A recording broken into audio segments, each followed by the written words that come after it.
Bonjour à tous, aujourd'hui, étude de parité, donc un chapitre à destination des élèves de seconde. On va rappeler comme ça les définitions à chaque fois. Ici, je vous donne 4 fonctions, h, k, f et g, leur expression, le domaine sur lequel on les considère. Et à chaque fois, il va falloir déterminer si elles sont paires, impaires ou ni l'un ni l'autre. Alors, indice, parmi les 4, il y en a une qui est paire, une qui est impaire, et les deux autres ne sont ni paires ni impaires. L'idée, c'est d'apprendre à justifier, dans un cas ou l'autre, s'il y a de la parité ou s'il n'y en a pas. La démonstration n'est pas tout à fait la même. Donc, on fera référence bien sûr aux définitions et aux propriétés à chaque fois. Ça permet d'apprendre le cours. Donc, on est parti. Qu'est-ce que vous pensez de la fonction h? Tout d'abord, h est défini sur 0 plus l'infini. Et ça, c'est embêtant pour la parité parce que la première chose pour avoir une fonction paire ou une fonction impaire, c'est d'avoir un domaine qui est symétrique par rapport à 0. Symétrique par rapport à 0, ça veut dire que si un élément est dans votre ensemble, son opposé doit y être. Or ici, par exemple, vous n'avez que des positifs. Donc vous n'avez pas les négatifs.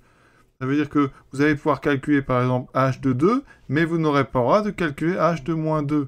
Ça interdit, vous voyez, tous les calculs d'opposés.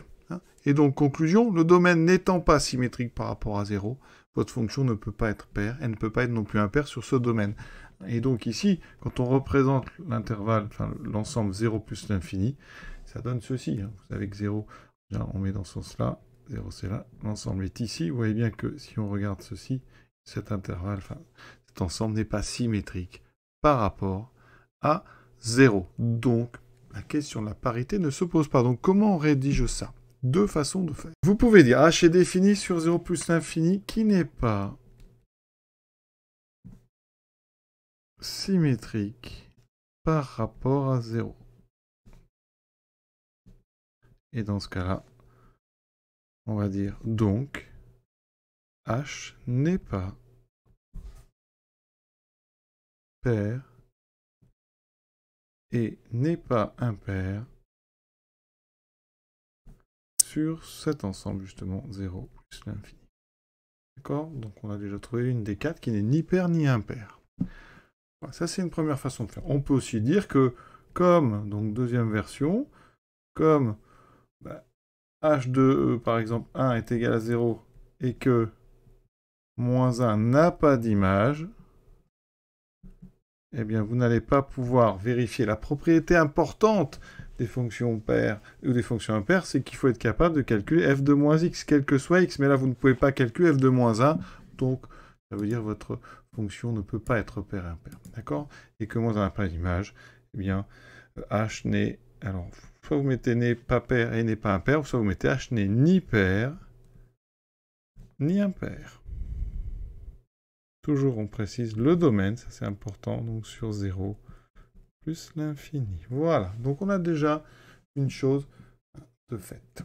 Deuxième fonction qu'on va étudier, alors parmi les 3 qui nous restent, regardez, il y en a une qui est assez particulière, c'est la f 3x plus 2, c'est une fonction affine. Alors les fonctions affines, ça a des courbes qui sont des droites. Alors si vous avez une droite qui est comme ceci, alors là vous allez leur donner à l'origine ces 2, vous avez une fonction dont la courbe est une courbe croissante. Donc vous voyez qu'une courbe comme ça, c'est une droite.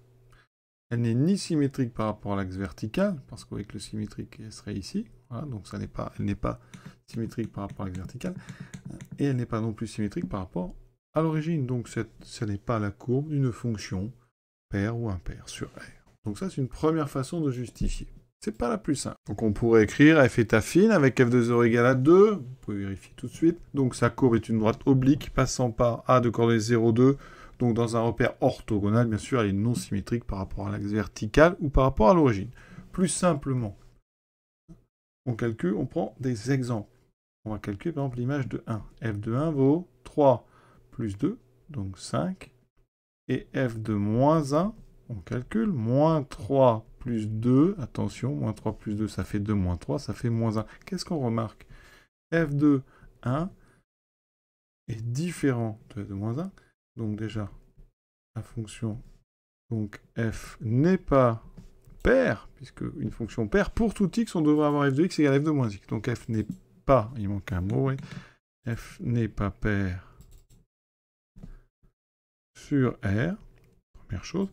Et deuxième chose, f de Donc 1 est différent, enfin moins f de 1 est différent de f de moins 1.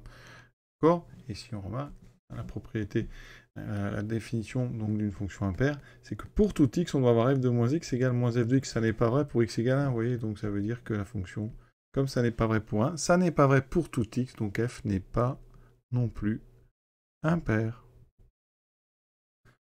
sur R. Donc vous voyez que ça, c'est un raisonnement par contre-exemple. On a trouvé une valeur de x qui ne vérifie pas une propriété qui doit être vraie pour tout x. Donc ça veut dire que votre propriété est fausse. Une propriété, pour qu'elle soit fausse, il suffit qu'elle soit fausse à un endroit. Sur une infinité d'endroits, si à un endroit, comme ici en 1, ça n'est pas vrai, votre propriété est fausse. Vous voyez, c'est beaucoup plus simple à démontrer qu'une propriété est fausse, parce qu'il suffit de montrer une seule chose qui n'est pas vraie. Voilà. Donc pensez-y souvent, pour montrer que quelque chose est faux, ça va très vite. On cherche un contre-exemple. Donc ici, on a donc trouvé nos deux fonctions qui ne sont ni paires ni impaires sur leur domaine. Donc là, le premier, c'était un problème de symétrie de domaine. Là, c'est juste que eh bien, l'image de 1 n'est pas du tout reliée à l'image de moins 1 par une symétrie. Donc ni paire ni impair sur R. Il reste donc maintenant deux fonctions. L'une est paire, l'une est impaire. Alors les fonctions paires portent ce nom parce que les fonctions paires les plus connues sont les fonctions, notamment la fonction kx associe x et cette fonction, c'est les fonctions paires, alors les paires sur R, d'accord? Et donc, vous aurez aussi x donne x4, x donne x6, toutes les fonctions ici, polynomiales avec des puissances paires, sont des fonctions paires. Le nom vient de là. Et vous avez donc, pour les fonctions impaires, les plus connues, x donne x cube, x donne x5, toutes les puissances impaires comme ça. Les fonctions linéaires sont impaires. Alors après, la plus célèbre, je n'en parle pas forcément, mais il y a x donne 1 sur x. Alors son domaine est un petit peu différent, c'est R étoile, j'en profite. Hein. La courbe, vous la connaissez, c'est une hyperbole, elle est comme ceci. Elle n'est pas très jolie celle-ci. Elle est comme ceci, grossièrement. Ici, on est plus près. Donc là, x cube, grossièrement, donc vous avez une sorte de courbe comme ceci. x5, c'est la même mais plus accentuée. Et les ax, ce sont donc des fonctions linéaires. Donc les courbes donnent des droites qui passent par l'origine. Vous voyez, ça peut être comme ceci, ça peut être comme ceci, comme ceci. Voilà. Et à chaque fois, il y a une symétrie par rapport à l'origine, tout comme notre hyperbole ou notre cubique. Pour les fonctions paires, hein, c'est pareil. Il faut connaître et savoir tracer très rapidement x carré, la fameuse parabole. x5, x4, x6 sont des paraboles beaucoup plus... Enfin, ce pas des paraboles, ce sont des courbes qui sont un peu de la même forme qu'une parabole, mais beaucoup plus accentuées. Hein, des quadriques, etc.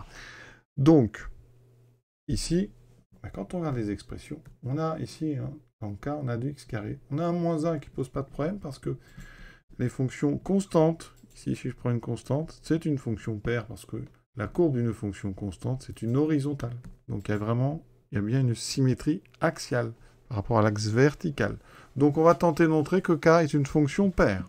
Et ça se rédige toujours de la même façon, on va dire, soit x appartenant au domaine. Donc ici, x appartenant à R étoile. Cette étoile, je rappelle, pour ceux qui ont oublié, que c'est R auquel on a enlevé 0. Parce que dans 1 sur x2, il y a une valeur interdite. On ne peut pas diviser par 0.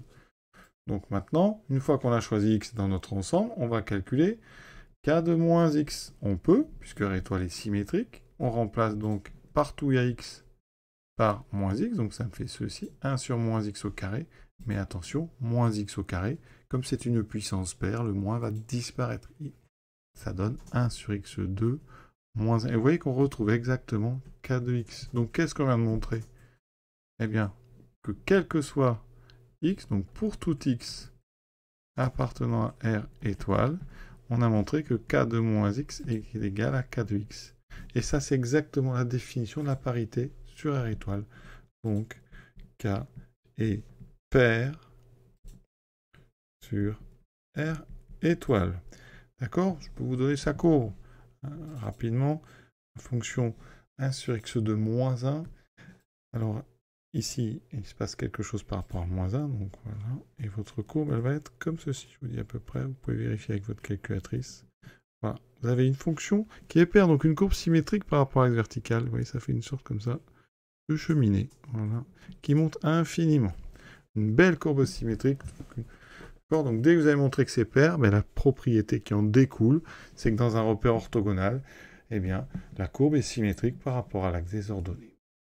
Ça veut dire que la dernière fonction g, elle est impaire, mais on va quand même le démontrer. Et la démonstration est similaire, regardez bien. On va donc prendre x dans le domaine, donc dans R, et on va essayer de trouver g de moins x. Et regardez si on ne revient pas par hasard sur g de x ou sur moins g de x. Donc je remplace partout. Vous voyez, c'est x cube moins 2x, donc à la place de x, je mets moins x.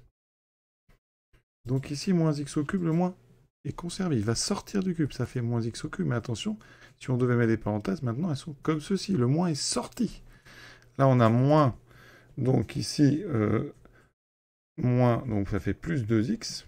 Si je calcule moins g de x, regardez, moins g de x, ça fait quoi? Ça fait moins x3.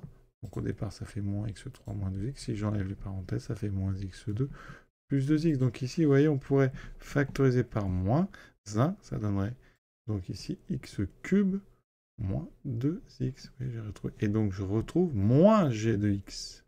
Et regardez la définition d'une fonction impaire. Il faut qu'on ait toujours f de moins x qui est égal à moins f de x. C'est exactement ce qu'on vient de trouver. On écrit ensuite donc... Pour tout x de R, g de moins x égale moins g de x. Et donc là, on utilise la définition. Donc g est impair sur R. Attention, danger. Pour montrer que k est pair, il ne suffit pas de vérifier pour x égale 1. Par exemple, que k moins 1 serait égal à k de 1. Un exemple ne suffit pas pour montrer que pour tout réel, il faut vraiment faire raisonnement général. Donc c'est plus dur de montrer que quelque chose est pair que quelque chose n'est pas pair. Pour montrer que ça n'est pas pair, on a vu...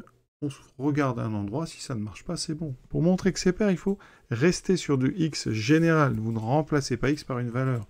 Parce que certains vont faire tout simplement, donc k de 1 égale, ils calculent, ça fait 1 sur 1 moins 1, ça fait 0. K de moins 1 est égal à 1 sur 1 moins 1, donc ça fait 0. Effectivement, k de 1 égale k de moins 1. Mais ça ne suffit pas à faire de une fonction paire. Vous avez plein de fonctions qui ne sont pas du tout paires, mais qui, par exemple, ont la même valeur en 1 qu'en moins 1. Ça peut arriver, d'accord? Pour ça, c'est très simple. Ici, k de 1 égale 0, ça veut dire que votre courbe passe par le point de coordonnées 1, 0. K de moins 1 égale 0, elle passe par celui-là. Mais toutes les courbes qui passent par ces deux points ne sont pas forcément symétriques. Voir une courbe qui est vraiment tout à fait...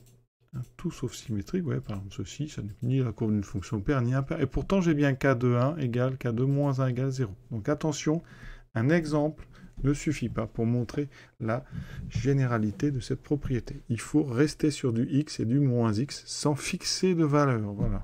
J'espère que vous avez bien écouté ce que je viens de dire. À très bientôt.